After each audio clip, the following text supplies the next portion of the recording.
Section 22 बात करता है अपॉइंटमेंट ऑफ आरपी की। तो जो फर्स्ट मीटिंग रहेगी सीओसी की, जो 7 दिन के अंदर हो जानी चाहिए कॉन्स्टिट्यूशन ऑफ सीओसी से। मतलब देख लो, दो अलग चीजें बात कर रहा हूँ मैं।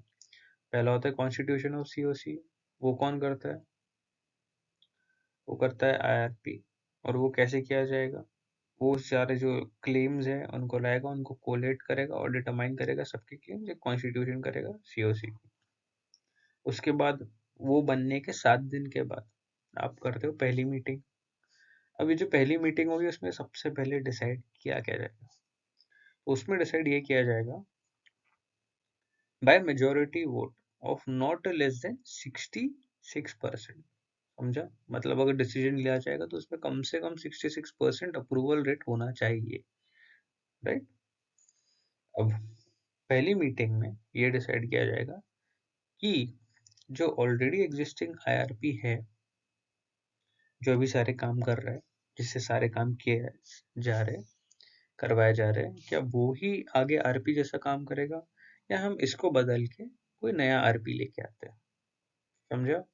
पहली मीटिंग में सबसे पहले क्या डिसाइड किया इन लोगों ने कि यार ये जो बंदा है आरपी की पूरे काम कर रहा है, क्या इसी को हम आरपी रखेंगे, या हम इन्हें चेंज करके इन आईआरपी को चेंज करके कोई न्यू आरपी लेके आएंगे?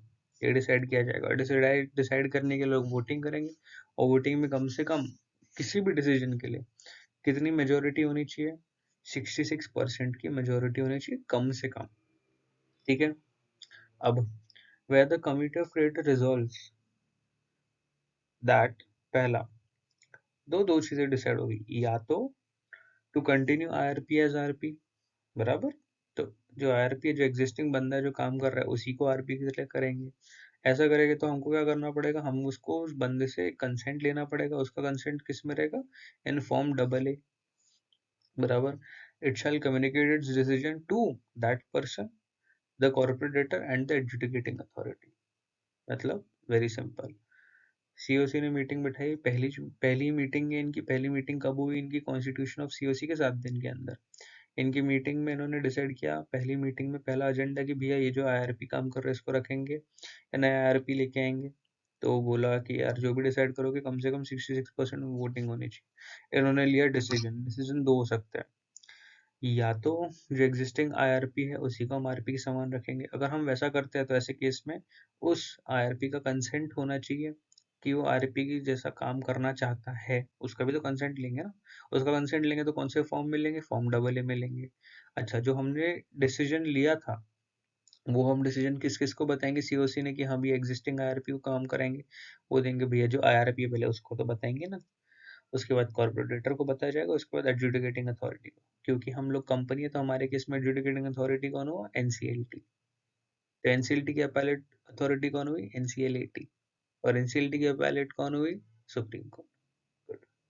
उसके बाद अब दूसरा, या तो हम बोल रहे कि चलो नहीं, हमने दिया डिसीजन, नहीं नहीं नहीं, हमको ये बंदा चाहिए ही नहीं, हम इसको हटा देंगे और एक नया बंदा लेके आएंगे, एक नया आरपी लेके आएंगे। तो ऐसे केस में to replace the IRP it shall file an application before the adjudicating authority for appointment of the proposed RP. मतलब क्या बोल रहे हैं कि सर देखो, हमको ये जो बंदा काम कर रहा है, जो इतनी मेहनत कर रहा है, हम इसको नहीं लेने वाले। हमने अपना खुद का एक सोच के रखा है, आरपी वही जाके काम करेगा। कमिटी ऑफ क्रेडिटर्स कहती है 66% उनको वोट मिल चुका है इसमें कम से कम, तो वो दिले कि हाँ चलो अब हम आगे बढ़ेंगे इस चीज को। ऐसे केस में जो आरपी प्रपोज्ड आरपी है जो नया आने वाला है उसका भी कंसेंट लगेगा, तो उसका भी कंसेंट किस में आएगा? फॉर्म डबल ए में। राइट?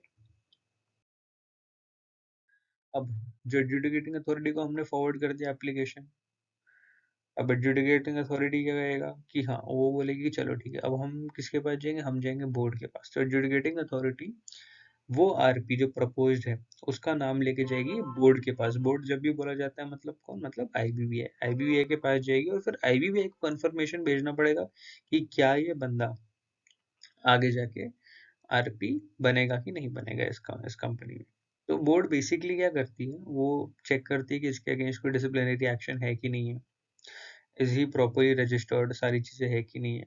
मेजरली उनका ये डिसाइड किया जाता है कि he is not a related party and उनका कोई डिसिप्लिनरी एक्शन नहीं है अगेंस्ट दैट पर्सन। अगर वो सारी चीजें कंफर्म हो जाती है तो फिर वो रिप्लाई भेज देती है हाँ आप ले सकते हो। लेकिन उन्होंने बोले कि यार सपोज अगर बोर्ड ने कंफर्म नहीं किया, उनको कंफर्म कितना दिनों में करना पड़ता है, कम से कम उनको 10 दिनों में कंफर्म करना पड़ता है।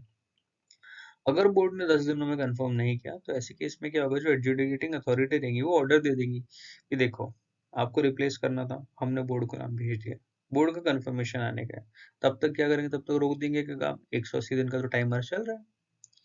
तो उन्होंने बोला कि ऐसे केस में जो आईआरपी है ऑलरेडी एग्जिस्टिंग बंदा है जिससे सारे काम कराए जा रहे थे उस बेचारे से, उसी को आगे कंटिन्यू करना पड़ेगा to function as an RP until such time the board confirms the appointment of proposed RP. समझा कि भैया जब तक कंफर्मेशन नहीं आता तब तक जो आईआरपी काम कर रहा था वो ही काम करेगा, जिस दिन कंफर्मेशन आएगा उस दिन नया आईआरपी अपॉइंट हो जाएगा। ठीक है, क्लियर, वेरी सिंपल।